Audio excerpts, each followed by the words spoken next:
There's so many extraordinary things that are happening right now that people don't really give them enough thought and consideration. Because Muslims are people that read signs.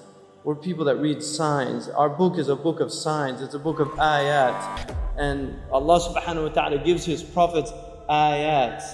Allah subhanahu wa ta'ala, when He sent وَلَقَدْ أَرْسَلْنَا مُوسَى بِآيَاتِنَا, we sent Musa with our signs. And Allah subhanahu wa ta'ala tells us to read the signs. اقرأ بِسْمِ رَبِّكَ الَّذِي خَلَقَ. To read. It wasn't simply just the reading of a book, but the book of signs, which is in the universe as well. And natural disasters have always been a source of trouble. You see corruption in unbelievable, unprecedented manners, things that really we haven't seen at this level. And this is a global phenomenon. It's happening all over the globe, and it's something that should cause people of intelligence, it should cause them consternation, it should cause them trouble in their hearts, because these are people that Allah subhanahu wa ta'ala says about them that وَالَّذِينَ آمَنُوا مُشْفِقُونَ مِنْهَا وَيَعْلَمُونَ أَنَّهَا الْحَقِّ.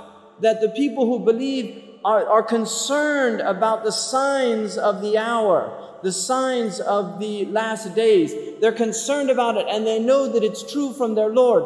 The Prophet ﷺ, in a hadith, which is one of the most extraordinary in terms of purely prophetic vision, is one of the most extraordinary hadiths that we have in the literature, that Ibn Abi Shaybah relates, in which the Prophet ﷺ said, إِذَا رَأَيْتَ مَكَّةَ بُعِجَتْ كَظَائِمًا. When you see Mecca, the Prophet ﷺ predicted that holes would be drilled through the mountains of Mecca, and he says, وَيَعْلُو بِنَاؤُهَا رُؤُوسَ الْجِبَالِ فَقَدْ أَضَلَّتَ السَّاعَةُ. And you see the buildings of Mecca reaching the level of mountains.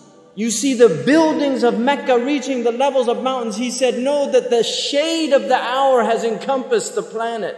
And the believers, when they see these things, it concerns them. The Prophet said, لا تقوم الساعة حتى تزول الجبال عن أماكنها. The end of time won't come until you see mountains removed from their places. When I was in Mecca, there's mountains have been removed from Mecca. Quwa'iqan, one of the mountains that's known as the Ahad al-Akhshabain.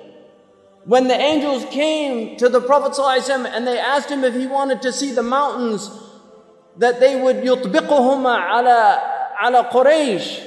One of them was Abi Qubays and the other was Quwa'iqan. Quwa'iqan has been removed. It's gone. It's no longer there. The mountain is gone. A mountain that the Prophet ﷺ walked in its shade. A mountain that the Prophet ﷺ probably climbed as a boy. This mountain is now removed. The Prophet ﷺ said, لا تقوم الساعة حتى يتهارج الناس تهارج الحمير. That the end of time won't come until people are like animals, openly. I was on the Arabian Peninsula with my family, walking on the beach, and I came upon people in a public beach having sexual intercourse. In a public beach on the Arabian Peninsula. I'm not making this up. This is the level of fasad that is happening on our planet. He said, sallallahu alayhi wasallam, that one of the signs of the end of time is civilized people would walk with their thighs exposed in the marketplaces. Badiyatul afkhaz fil aswaq. Pens, he said, would be everywhere. He said that people, out of their love of the world, you would get two-income families. That people would be two-income families. That he said a woman will, out hirsan ala dunya, tu'inu zawjaha ala tijara. Out of love for this world, she'll work like her husband to earn livelihood, neglecting the children. Some people are forced to do that, and there's no blame on that. But there's people that just out of love of dunya, they will abandon their children and go out. These are the things that are happening around us. And these are things people have to wake up, because this is a religion that calls people to wake up. What have we done that is causing this trouble? And this is something that was true of peoples all over the world. Whenever calamities confronted them, they would always ask themselves. These are people that are in touch with their fitrah, with their inherent nature. They would ask themselves, what have we done? Things like eclipses, like volcanoes, like oil spewing out into the ocean should tell us, Ya Rabb, If Allah wanted, He could destroy all of the oceans. ظهر الفساد في البر والبحر بما كسبت أيدي الناس. This foulness has revealed itself in the oceans and on the land because of what your own hands have been doing, because of what you have been doing. You know, they had a National Geographic and there was a group of Mauritanian fishermen and they went out to fish and they didn't catch any fish. And so, you know what they said? It's our sins. And they went to the murabit, to the teacher, and they told him, we went out, we used to go out and cast the net, now the fish are all gone. If you want the sabab, the material reason, it's because the Japanese, the Russians, the Americans, they're fishing those waters like crazy. But still, they understood. How does this relate to us? You can blame the other, but it's happening to you.